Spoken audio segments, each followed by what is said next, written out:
사사기 17장 우리 7절에서 10절 우리 함께 읽도록 합니다. 유다 가족에 속한 유다 베들레헴 한 청년이 있었으니 그는 레위인으로서 거기서 거류하였더라. 그 사람이 거주할 곳을 찾고자 하여 그 성읍 유다 베들레헴을 떠나 가다가 에브라임 산지로 가서 미가의 집에 이르매 미가가 그에게 묻되 너는 어디서부터 오느냐 하니 그가 이르되 나는 유다 베들레헴의 레위인으로서 거류할 곳을 찾으러 가노라 하는지라. 미가가 그에게 이르되 내가 나와 함께 거주하며 나를 위하여 아버지와 제사장이 되라. 내가 해마다 은열과 의복 한 벌과 먹을 것을 주리니라 하므로 그 레위인이 들어갔더라. 아멘. 할렐루야. 우리 지난 시간에 이제 사사기의 결론입니다. 사사시대의 영적인 분위기가 어떠했는가를 우리에게 말씀하고 있는데, 가정에서는 지난 시간에 신앙의 원칙이 무너지고 영적인 분별력이 사라졌다는 거예요. 그래서 부모가 어떤 것이 자녀에게 복이 되는가를 분별하지 못하고 하나님을 잘 섬기게 해야 되는데 오히려 신상을 만들어주고 우상을 만들어주는 것을 보게 되시죠. 어쩌면 이것은 이 시대도 마찬가지가 아니겠는가. 정말 어떤 것이 자녀들에게 복이 되는가를 분별하지 못하고 이 물질주의에 빠져있는, 어쩌면 우상주의에 빠져있는 이 시대를 보게 되지요.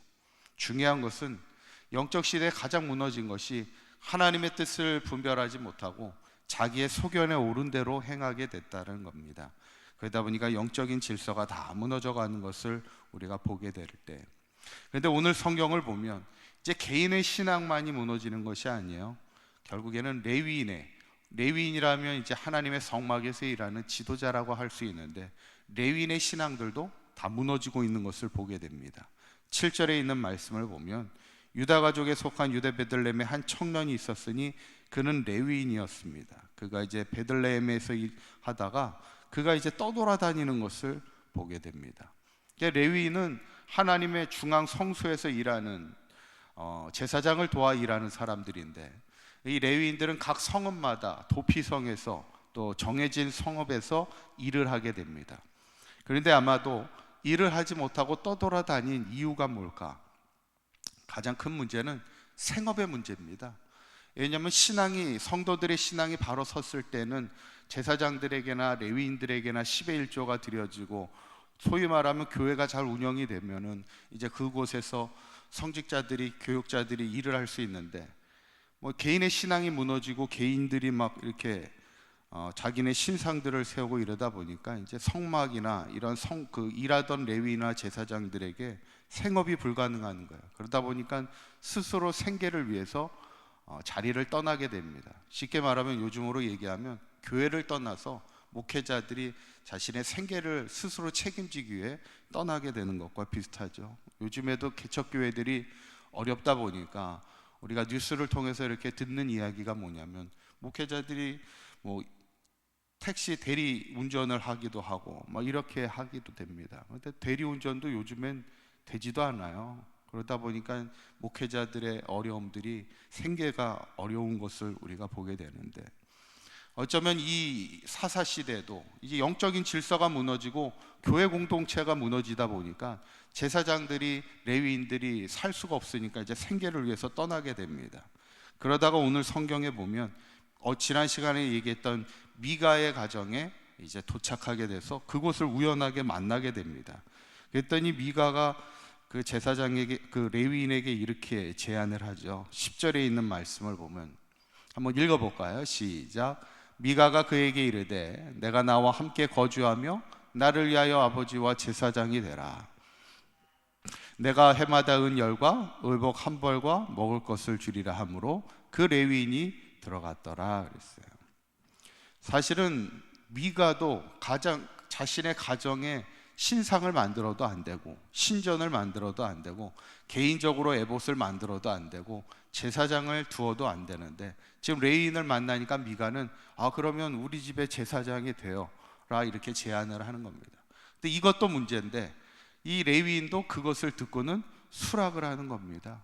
사실은 이렇게 개인적으로 이렇게 할 수 있는 것이 아니라 사명자는 하나님의 부르신 그곳에서만 일할 수 있는 것이지, 하나님이 구별된 그곳에서만 하는 거지, 이렇게 개인적인 거래를 할 수가 있는 것이 아니에요.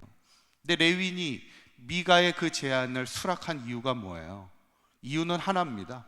지금 성경 구절 말씀처럼 은열과 의복 칼벌과 먹을 것을 때문에 그 일을 하게 되는 겁니다. 어떻게 보면 레위인들이 사명감에 의해서, 부르심에 의해서 일하는 게 아니라 생업을 위해서, 살기 위해서 그 보수에 때문에 일하게 되는 것을 보게 되죠. 어떻게 보면 가장 안타까운, 어쩌면 개인의 신앙도 무너지고 지도자들의 신앙도 함께 무너지는 것이 사사시대의 어떤 영적인 모습이었다는 것입니다. 어쩌면 우리 이 시대에 우리가 함께 기도해야 될 것이 지도자들을 위해서 많이 기도해야 합니다.